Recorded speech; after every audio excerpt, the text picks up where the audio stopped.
오늘은 인내를 온전히 이루라 라는 말씀 제목을 가지고 함께 하나님의 말씀의 은혜를 나누도록 하겠습니다. 제가 작년 기준으로 가장 은혜를 받은 성경 책을 꼽으라 라고 하면 구약에서는 이사야서를 꼽고 신약에서는 야고보서를 꼽을 것 같습니다. 야고보서는 굉장히 명료한 서신입니다. 야고보서의 구절들과 그 문장들을 보면 군더더기가 없고 뭔가 특별한 해석을 요구하는 문장들이 많지 않습니다. 예를 들어 오늘 저희가 읽었던 본문 같은 경우에 시험을 당할 때 기쁘게 여겨라. 인내를 온전히 이루라. 듣기는 속히 하고 말하기는 더디하고 속내기도 더디하라. 이런 구절들은 말 그대로 기뻐하라, 인내하라, 성내지 말라 라고 해석하면 되는 것입니다. 이 안에 뭔가 심오한 의미가 숨겨져 있는 것은 아닙니다. 이렇게 야고보서가 명료함을 띄우고 있는 이유는 야고보서가 주로 신학적인 이론이나 교리들을 다루고 있는 것이 아니라 그리스도인들은, 예수를 믿는 우리들은 어떻게 살아가야 하는지, 무엇을 바라보면서 살아야 되는지 그런 것들에 관한 실천에 관한 명령들이 많기 때문입니다. 이렇게 명료하고 실천에 관한 측면들이 많기 때문에 야고보서의 어투는 굉장히 강하고 직설적이라고 할 수 있습니다. 야고보서에는 이런 구절들이 있습니다. 이런 사람은 무엇이든지 죽게 얻기를 생각하지 말라. 누구든지 스스로 경건하다 생각하면서 자기 혀에 재갈 물리지 아니하는 사람은 이 사람의 경건은 헛것이라. 구하여도 너희가 받지 못함은 정욕으로 잘못 구하기 때문이다. 너희가 말세에 재물을 쌓았다. 이런 구절들을 보면 굉장히 구약시대의 선지자들을 연상시킬 정도로 굉장히 강한 어조를 보이고 있다는 것을 알 수 있습니다. 이런 어조를 보면 야고보서의 성격을 알 것 같습니다. 야고보의 성격을 알 것만 같습니다. 굉장히 불같은 사람이었을 것만 같습니다. 이렇게 강한 어조로 야고보가 표현하고 있는 것은 야고보서에서 제시하고 있는 이런 명령들이 지금 당장 지켜야 되는 긴박한 명령들이며 반드시 지켜야 되는 당위적인 성격을 가지고 있는 명령이기 때문입니다. 야고보서에는 또 강조되는 주제가 있습니다. 그것은 지혜입니다. 야고보서의 별명은 신학의 지혜 문학이다 라고 불릴 만큼 지혜를 굉장히 많이 강조하고 있습니다. 대표적인 구절은 3장 마지막 절에 나옵니다. 오직 위로부터 난 지혜는 첫째 성결하고 다음에 화평하고 관용하며 양순하며 긍휼과 선한 열매가 가득하고 편견과 거짓이 없다. 이렇게 나와 있습니다. 야고보서에서의 지혜는 마치 바울 사도가 얘기하고 바울 서신에서 그렇게 강조가 많이 되는 성령과 비슷한 역할을 하고 있다. 유사한 역할을 하고 있다라고 볼 수 있겠습니다. 이것은 지혜 있게 행하는 것이 성령으로 행할 때만 가능하다라는 것을 또 알려주는 것이기도 합니다. 우리는 계속 야고보서의 어떤 개관적인 것들을 계속 살펴보고 있습니다. 야고보서의 저자는 당연히 야고보입니다. 이름이 야고보서이기 때문입니다. 그러면 어떤 야고보인가? 야고보 중에 유명한 사람은 예수님의 12제자 가운데 세베대의 아들 야고보가 있습니다. 그러나 야고보서의 저자는 그 사도 야고보가 아니라 세베대의 아들 야고보가 아니라 주의 형제인 야고보입니다. 복음서의 기록들을 보면 예수님께 형제들이 있었다라는 것을 우리가 알 수 있습니다. 특별히 또 갈라디아서 1장 19절에서 바울 사도가 주의 형제 야고보라고 표현하는 그 사도 야고보 말고 다른 야고보가 있다는 것을 우리에게 말하고 있습니다. 예수님의 형제인 이 야고보 말고도 유다서를 기록한 유다도 예수님의 형제였습니다. 주의 형제인 야고보는 사도행전 15장을 보면 초대교회의 지도자로서 등장합니다. 초대교회에서 상당히 또 파워가 있고 권위가 있는 사람으로서 묘사가 됩니다. 그런데 공관복음이라고 불리는 마태복음, 마가복음, 누가복음의 기록들을 보면 예수님의 형제들은 처음부터 예수님을 그리스도라고 구약 성경이 예언한 그 메시아라고 믿지 않았다, 형제들조차 믿지 않았다라고 나와 있습니다. 신약성경, 오늘 우리가 보고 있는 야고보서와 유다서를 기록한 야고보와 유다도 주의 형제인 유다와 야고보도 예수님을 믿지 않았다라는 것입니다. 그럼 이들이 어떻게 주님을 믿게 되어서 초대교회의 지도자도 되고 이렇게 야고보서도 쓸 만큼 성경을 기록할 만큼 그 정도의 사람으로 바뀌게 되었을까라는 질문에서는 우리가 생각할 수 있는 것은 예수님의 부활입니다. 예수님의 형제들은 예수님께서 부활하신 후에 예수님을 구주로 믿었습니다. 예수님을 메시아로 영접했습니다. 이런 점에서는 야고보서와 또 유다서 이렇게 기록되어 있고, 야고보와 유다가 예수님을 믿었다라는 것 자체가 예수님의 부활을 증거해주는 또 강력한 역할을 하기도 합니다. 야고보서에는 예수님의 가르침과 굉장히 유사한 부분들이 많습니다. 이것은 야고보와 예수님께서 단순히 형제 관계였기 때문에가 아니라 야고보가 예수님의 가르침을 정말 하나님의 말씀으로서, 메시아가 이 땅 가운데 오셔서 전달해 주신 하나님의 말씀으로서 진지하게 대했기 때문일 것입니다. 야고보서에는 열매에 대한 부분들이 나옵니다. 예수님께서도 마태복음에서 열매로 그들을 알 것이다, 가시나무에서 포도를, 엉겅퀴에서 무화과를 딸 수 없다 라고 말씀하셨던 것처럼 야고보도 야고보서에서 어찌 무화과 나무가 감람 열매를, 포도나무가 무화과를 맺겠느냐라고 말하고 있습니다. 행함에 대한 강조도 마찬가지로 나타나고 있습니다. 예수님께서는 나더러 주여 주여 하는 자마다 다 천국에 들어갈 것이 아니요 다만 하늘에 계신 내 아버지의 뜻대로 행하는 자라야 들어가리라 라고 말씀하셨고, 야고보도 동일하게 말하고 있습니다. 하나님이 한 분이신 줄을 믿느냐? 잘하는도다. 귀신들도 믿고 떤다. 영혼이 없는 몸이 죽은 것 같이 행함이 없는 믿음도 죽은 것이다 라고 말하면, 어떤 지식적인 믿음, 주여 주여 외치는 것, 그런 것보다 실제 믿는 대로 행할 것을 강조하고 있습니다. 특별히 많이 유사한 부분은 맹세에 대한 부분입니다. 예수님께서는 도무지 맹세하지 말라, 너희 말은 옳다 옳다, 아니다 아니다 하라, 이에서 지나는 것은 악에서 난다 라고 말씀하셨는데, 야고보도 내 형제들아 무엇보다도 맹세하지 말지니 오직 너희가 그렇다 하는 것은 그렇다, 아니다 것은 아니라 하여서 정죄받음을 면하라 라고 하면서 예수님의 가르침과 놀라울 정도로 많은 유사성을 보이고 있습니다. 여기까지가 이제 야고보서의 개관입니다. 야고보서를 좀 전반적으로 살펴본 것입니다. 이제부터는 본격적으로 이제 9절에 들어가서 한 절 한 절씩 살펴보도록 하겠습니다.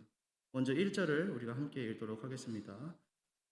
시작. 하나님과 주 예수 그리스도의 종 야고보는 흩어져 있는 12지파에게 문안하노라. 아멘. 인사말은 사실 해석할 것이 그렇게 많지는 않습니다. 인사는 그냥 인사입니다. 그런데 이 인사말을 바울 서신과 비교했을 때, 바울 사도가 썼던 그런 서신들과 비교했을 때 보면 굉장히 짧다라는 것을 알 수 있습니다. 바울 사도는 다른 이제 그 서신들을 보면 서문을 굉장히 장황하게 씁니다. 대표적으로 이제 로마서는 1절부터 7절까지 그 7절이 모두 인사말입니다. 그 인사말에서는 바울 사도 자신이 어떻게 사도가 되었고, 또 내가 전하는 복음은 무엇이고, 그래서 너희가 해야 될 것은 무엇이고 은혜와 평강이 너에게 있기를 원한다 라고 이제 말하는 것이 바울 사도가 주로 사용하는 어떤 그 인사말의 형식입니다. 그런데 야고보는 그런 말 하나도 없습니다. 자신에 대한 간략한 소개를 하고 바로 본론으로 넘어가고 있습니다. 야고보서의 명료하다, 야고보서가 명료하다라는 것이 여기서도 인사말에서도 묻어나고 있는 것입니다. 또 야고보는 자신을 소개할 때 예수 그리스도의 종이라고 소개합니다. 종은 헬라어로 둘로스라고 합니다. 이것은 노예를 뜻하기도 합니다. 야고보는 아까 말씀드렸던 것처럼 예수님의 형제입니다. 주의 형제인데, 그럼에도 불구하고 자신을 소개할 때 나는 주의 형제다라고 소개하지 않습니다. 나는 예수의 형제다라고 소개하고 있지 않다라는 것입니다. 이것은 유다서도 마찬가지입니다. 유다서에서도 유다는 자신을 야고보의 형제로는 밝히고 있는데 주의 형제라고는 말하지 않습니다. 이것은 의도적인 것이라고 볼 수 있습니다. 야고보는 예수님을 단순히 자신의 혈연적인 형으로 생각하고 있지 않습니다. 자신이 어떤 혈연적 형님이 아니라 우리를 죄에서 구원하신 주로서, 더 나아가서 이 주라고 쓰인 헬라어 단어가 퀴리오스입니다. 퀴리오스는 구약에서 하나님에게 쓰인 용어입니다. 이런 것들을 고려했을 때 야고보는 예수님을 형이 아니라 주로서, 더 심하게는 하나님으로서 예수님을 생각하고 있다라는 것입니다. 이제 더 이상 야고보에게 예수님과의 혈연 관계는 중요하지 않게 되었습니다. 예수님은 죄에서 우리를 구원하신 주님이시고 야고보는 그 주님의 명령을 따르는 종일 뿐입니다. 1절을 보면 수신자는, 이제 편지를 받는 사람들은 흩어진 12지파라고 되어 있습니다. 12지파는 이때 없습니다. 상징적인 표현으로서 흩어진 유대인들, 원문상으로 정확히 말하면 흩어진 곳에 있는 유대인들을 지칭합니다. 야고보는 지금 이 편지를, 이 야고보서를 유대인으로 구성된, 주로 유대인으로 구성된 초대교회 공동체를 향해서 편지하고 있다는 것을 알 수 있습니다. 2절을 함께 살펴보면 좋겠습니다. 2절을 함께 읽도록 하겠습니다. 시작. 내 형제들아, 너희가 여러 가지 시험을 당하거든 온전히 기쁘게 여기라. 아멘. 1절 인사말 후에는 바로 본론이 등장합니다. 야고보가 하고 싶은 말이 바로 등장하는 것이죠. 야고보서가 확실히 명료하고 군더더기가 없다라는 것을 여기서도 알 수 있습니다. 헬라어 원문으로 보면 이 2절에서 가장 먼저 등장하는 단어는 큰 기쁨입니다.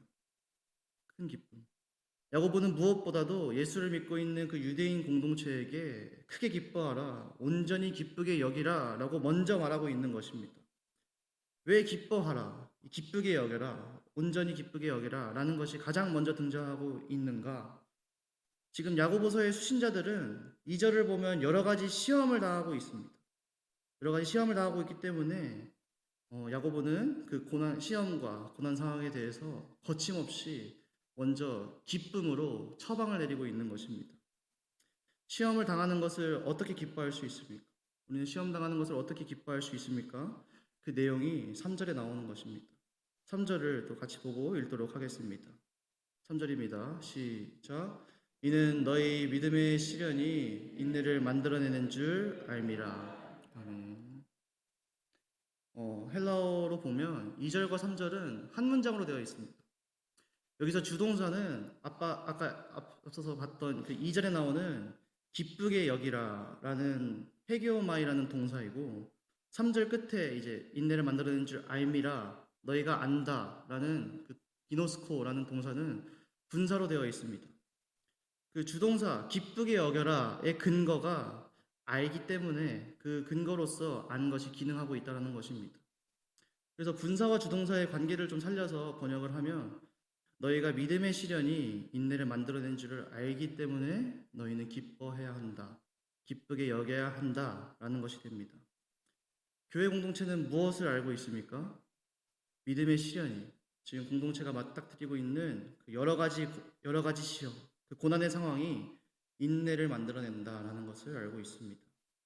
그것을 알기에 공동체는 기뻐할 수 있는 것입니다. 야고보는 이런 명령들을 내릴 때 그냥 기뻐하라, 막연하게 기뻐하라 라고 말하는 것이 아닙니다.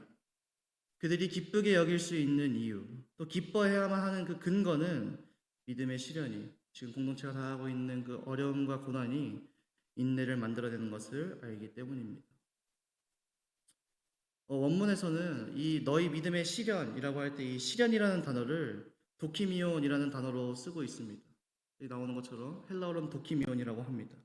이 단어의 정확한 뜻은 시험 도구입니다. 무언가를 판별해내는 시금석 같은 거라는 겁니다. 이 도키미온, 이 시련이 성도들의 믿음을 테스트한다는 것입니다. 그렇게 테스트해서 나오는 것이 인내라는 성품입니다. 시금석이 금을 테스트합니다. 그렇게 테스트해서 이 시금석은 이 금이 진짜 금인지, 순도가 정말 높은 금인지 아닌지를 판별해냅니다. 시금석이 그런 역할을 하듯이 교회 공동체에게는 또 우리에게 주어진 시련이 여러 가지 시험이 도키미온, 시험 도구가 되어서 우리의 믿음을 테스트합니다. 우리의 믿음이 정말 순도가 높은 믿음인지, 또 우리가 가진 그 믿음이 진짜 하나님을 신뢰하는 그런 믿음인지를 판별해낸다라는 것입니다. 그 판별 과정에서, 그 시련의 과정에서 진짜 믿음, 진짜 신뢰를 가진 사람들은 인내라는 성품을 만들어냅니다. 여기서 야고보가 말하는 인내는 한순간의 행동이 아니라 성품입니다. 한순간에 하고 많은 행동이 아니라 우리 삶의 내면에 체화되고 습관이 되어서 어떤 상황 가운데서도 발현될 수 있는 성품이라는 것입니다. 마지막으로 4절을 함께 읽도록 하겠습니다. 4절입니다. 함께 읽겠습니다. 시작. 인내를 온전히 이루라. 이는 너희로 온전하고 구비하여 조금도 부족함이 없게 하려 함이라. 이 4절의 명령은 우리가 앞서 살펴봤던 그 인내의 성품을 온전히 이루라. 이 인내의 성품을 완전히 발휘해라. 우리 안에 있는 이 인내를 잘 다듬어서 발전시켜라 라는 명령을 하고 있는 것입니다. 우리가 왜 인내를 온전히 이루어야 합니까? 이 인내가 내 몸에 굳어지고 습관이 되고 내 성품이 되면 온전하고 완전하여진다라는 것입니다. 그리하여 조금도 부족함이 없게 된다라는 것입니다. 이 성품은 상황에 따라서 취소될 수 있다라는 것이 아닙니다. 한순간에 보여주고 사라지는 어떤 그런 외식적인 행동도 아니고 가식적인 행동도 아닙니다. 진짜로 내 성품이 되어서 무슨 상황을 만나더라도 인내할 수 있는 그런 완전한 사람이 될 것이다 라고 이 본문이 당당하게 약속하고 있는 것입니다. 지금까지 우리가 그 구절들을 살펴보면서 본 내용들을 이뤘습니다. 야고보는 시련과 여러 가지 시험 속에 있는 유대인 초대교회 공동체에게 편지하고 있습니다. 시련을 극복할 방법은 그 시험을 기쁘게 여기는 것입니다. 또 그것을 기쁘게 여길 수 있는 이유는 지금 당하고 있는 시련과 시험에 하나님의 분명한 목적이 있다라는 것을 알기 때문입니다. 시련의 목적은 무엇입니까? 우리에게 인내라는 성품을 만들어내시는 것. 그리하여서 그 인내라는 성품을 통해서 우리를 믿음의 길에서 온전하여서 조금 더 부족함이 없게 만드는 것입니다. 하나님께서 사용하시는 시험 도구, 그 시금석은 시련이고 고난입니다. 평상시에는 우리가 평탄한 길을 갈 때는 우리의 믿음의 수준이 어떤지, 우리가 얼마나 하나님을 신뢰하고 믿고 순종하며 살아가는지 잘 드러나지 않습니다. 그러나 시험이 닥쳐오면, 어려움이 닥쳐오고 믿음의 길을 가는 동안에 그런 어려움이 닥쳐오면 우리의 믿음이 그때서야 비로소 숨김없이 드러납니다. 이것이 정말 순도가 높은 믿음이었는지, 아니면 겉보기에는 다른 믿음 있는 사람들과는 똑같아 보였지만 뭔가 불순물이 많이 껴있고 찌꺼기가 많이 껴있었던 순도가 낮고 뿌리가 없는 그런 가식적인 믿음이었는지 시련을 통해서 나타나게 된다는 것입니다. 성경에서 고난당하는 사람의 대표적인 예시를 꼽으라 라고 하면 구약 성경에 욥이 빠질 수 없습니다. 사탄이 하나님께 욥을 참수하고 고발할 때 바로 이 부분을 걸고 넘어졌습니다. 사람은 누구나 평탄하고 기분 좋을 때, 하나님께서 복 주시고 삶이 유복하고 풍요로울 때 누구나 하나님을 믿고 신뢰하고 섬깁니다. 이렇게 평탄할 때 하나님을 섬기는 건 쉽지만 욥을 치시고 그에게 있었던 물질의 복, 또 자녀의 복을 걷어가시면 그의 몸을 쳐서 병이 나게 하시면 틀림없이 욥은 하나님을 배반할 것입니다. 이것이 하나님께 가져갔던 사탄의 논리였습니다. 사탄은 결론적으로 욥의 믿음이 겉보기에만 믿음이다, 가식이다 라는 것입니다. 실제로 사탄이 욥을 쳐서 욥의 모든 것을 빼앗아 갔습니다. 그러나 욥은 사탄의 생각처럼 고난이 찾아와도 하나님을 배반하지 않았습니다. 하나님께서 복 주셔서 평탄한 길을 걸어갈 때나 시련을 당해서 친구가 배반하고 친구가 비난하고 돈을 잃고 자녀를 잃고 건강을 잃어도 여전히 욥은 동일하게 주신 이도 여호와시요 거두신 이도 여호와시니 여호와의 이름만이 찬송받으실 것이다 라고 말하며 하나님을 신뢰하는 것을 멈추지 않았습니다. 성경은 욥을 두고 이 모든 일에 욥이 입술로 범죄하지 아니하였다라고 평가하고 있습니다. 그런데 욥이 정말 원망을 한 번도 안 했습니까? 욥기를 보면 그렇지 않습니다. 욥이 말하기 시작한 순간부터 자신의 생애를 저주하면서 시작합니다. 태어난 것을 한탄하면서 시작합니다. 그때부터 욥의 원망은 계속되는 것입니다. 그럼 왜 성경은 욥이 입술로 범죄하지 않았다라고 말하고 있습니까? 그런 원망조차 하나님을 향한 신뢰에서 비롯됐고 모두 하나님을 향한 그 원망이 모두 하나님을 향해 있었기 때문입니다. 욥은 자신이 친했던 그런 친구들이 자신을 비난하고 정죄하고 너 그렇게 잘못된 거, 너가 그렇게 고난받는 거 아마 너의 죄 때문일 거야, 너의 잘못 때문일 거야 라고 그런 오해를 받는 상황 가운데서도 비록 하나님께 대하여 원망은 하고 불평은 할지언정 하나님을 믿는 믿음, 또 하나님을 향한 그런 신뢰는 저버리지 않았습니다. 후에 하나님께서 직접 나타나서 이 상황을 해석해 주시고 눈으로 직접 하나님을 볼 때까지 욥은 끝까지 인내했습니다. 시련이 시험 도구가 되어서 사탄이 줬던 그 시험이 시험 도구가 되어서 욥의 믿음이 진짜인지 아닌지 평탄할 때만 보였던 어떤 그런 가식적인 믿음인지 검증했던 것입니다. 그리고 그 시험이 끝났을 때 끝까지 하나님을 믿고 신뢰했던 욥에게 하나님께서 나타나셔서 욥의 손을 들어주십니다. 욥이 옳았다. 욥이 맞았다. 욥의 세 친구가 나를 가리켜 말한 것이 내 종 욥의 말처럼 옳지 못했구나 라고 말씀하시면서 하나님께서는 시련 속에서도 하나님을 향한 신뢰를 저버리지 않고 그렇게 인내했던 욥을 인정해 주시고 욥이 제사를 드렸을 때 하나님께서는 욥의 제사를 기쁘게 받아주셨습니다. 하나님께서는 우리의 믿음을 성장시키시고 또 신앙을 발전시키시기 위해 시련을 사용하십니다. 저는 하나님께서 시련을 주신다, 우리에게 시련을 주신다 라고 표현하고 싶지는 않습니다. 시련과 고통, 고난의 문제, 우리의 삶에 있는 그 고통의 문제는 아담이 범죄한 뒤부터 생긴 하나님께서 원래부터 의도하셨던 것도 아니고 우리의 본성과는 맞지 않는 아주 이상한 것입니다. 제 아무리 시련이 우리의 믿음에 유익이 된다고 하더라도 시련 자체가 좋은 사람은 아마 저를 포함해서 한 사람도 없을 것입니다. 타락한 이 세상에서 고난과 시련은 아담이 범죄한 이후로부터 아무도 피해갈 수 없는 필수 과목입니다. 그러나 우리에게 주어진 특별한 은혜는 무엇입니까?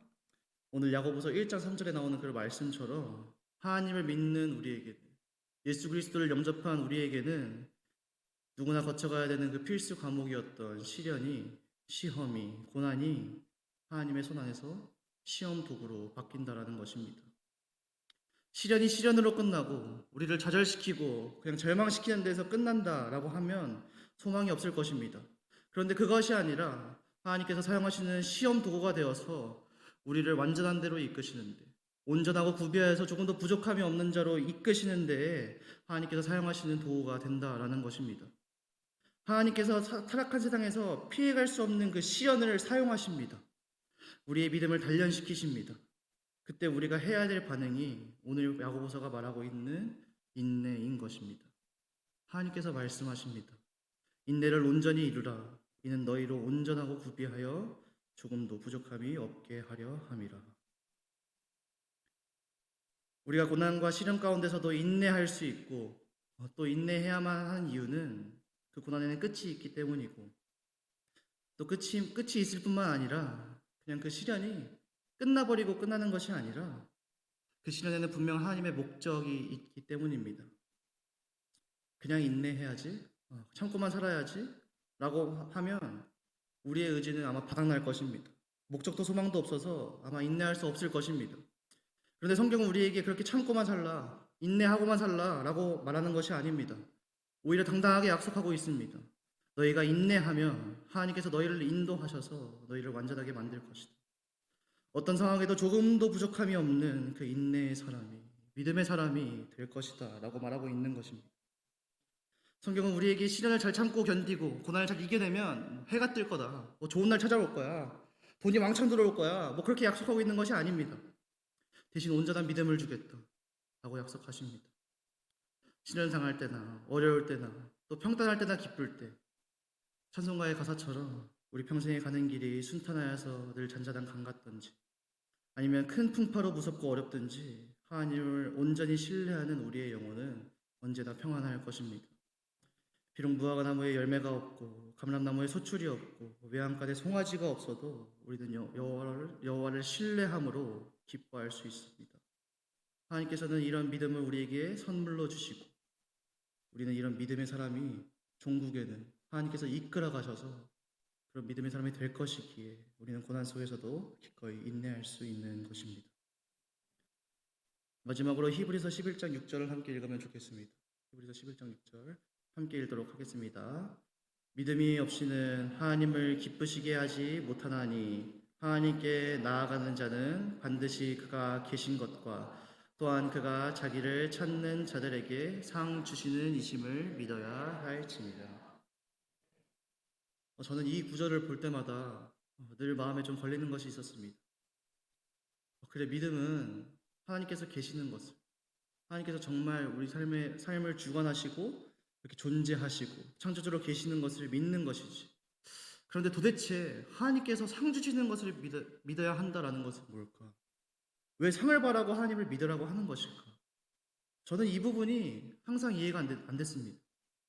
상을 바라고 하나님을 믿는 것처럼 믿는 것은 뭔가 기복주의 신앙처럼 하나님께서 주실 복을 바라면서 하나님을 믿는 것이지, 하나님이 좋아서 하나님 그 자체로 믿는 것 같지는 않았기 때문입니다. 그런데 히브리서 말씀이 말하고 있는 상은 무엇입니까? 오늘 야고보서의 그 문맥에서 봤을 때 히브리서가 말하고 있는 상, 하나님께서 주시는 상급은 도대체 무엇입니까?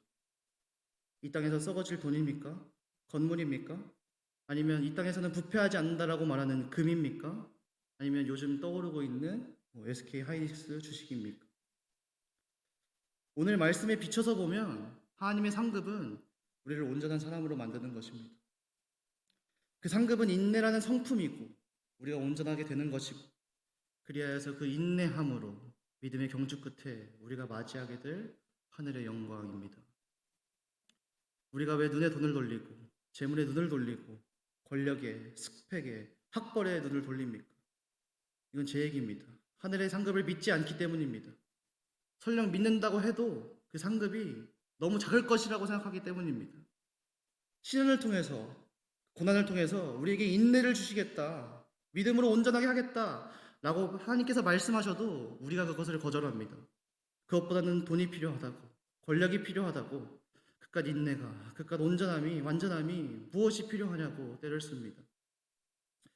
그러나 하나님께서 주신 인내와 완전함이라는 그 하늘의 상급은 이 땅에 썩어질 상급보다, 어떤 상급보다 더 귀중한 것인 줄로 믿습니다.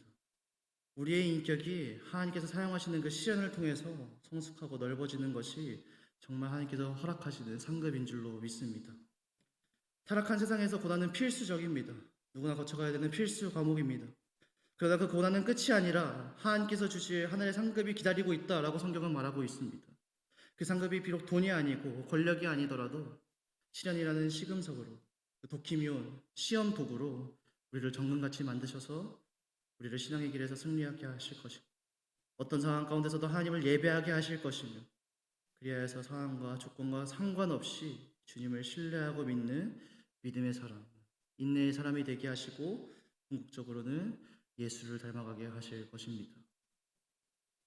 우리 함께 찬양하면 좋겠습니다.